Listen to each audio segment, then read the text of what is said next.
In Exodus 32, we come to one of the most well-known stories in the whole book of Exodus. It's the story of the golden calf. And if you remember, Moses has gone up on Mount Sinai and he's receiving the 10 Commandments from God. And while he's gone, the people get restless. And so they go to Aaron and they say, hey, we want you to make us something that we can worship.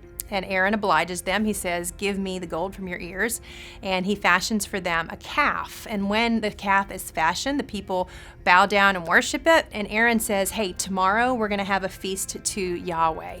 So this is some pretty interesting stuff going on here, and I think it's important for us to pay attention. I think the first question we need to ask is, why does Aaron fashion a calf? So if you think about the cultures that were surrounding the Israelites at this time, they've just come out of Egypt, where the bull was a pagan deity who was worshipped, and they're heading into Canaan, where the bull was also representative of Baal.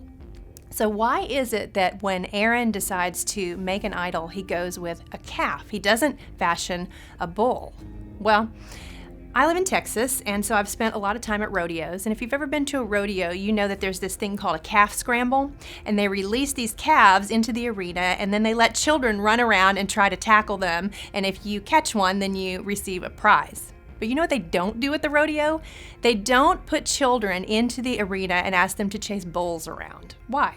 Because bulls are big and dangerous. So when Aaron decides to fashion an idol, it's interesting that he takes what is a really scary image in a pagan culture and he kind of brings it down to an accessible level. He turns it into something that's approachable. He fashions something after his own preferences and something that the people will be comfortable with. But then something else happens. When the people bow down to worship it, what does he do? He says, oh, hold on, let's get Yahweh hooked into this thing.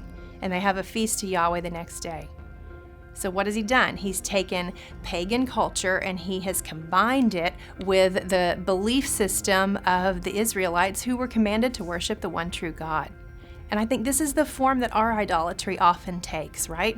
We look at something that is a scary version out in the culture. What are people worshiping? And then we find a safer way for us to worship the same thing.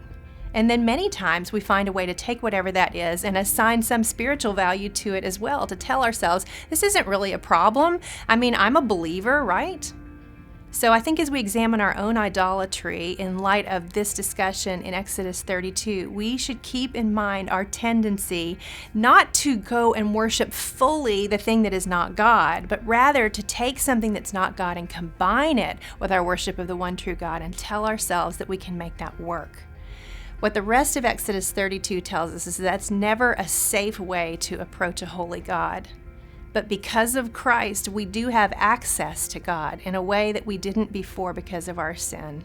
God is worthy of our full worship, and anytime we offer Him partial worship, we engage in a dangerous game. But when we recognize Him for the glorious God who is worthy of all of our worship, there is great safety and reward for being those who acknowledge Him as the one true God.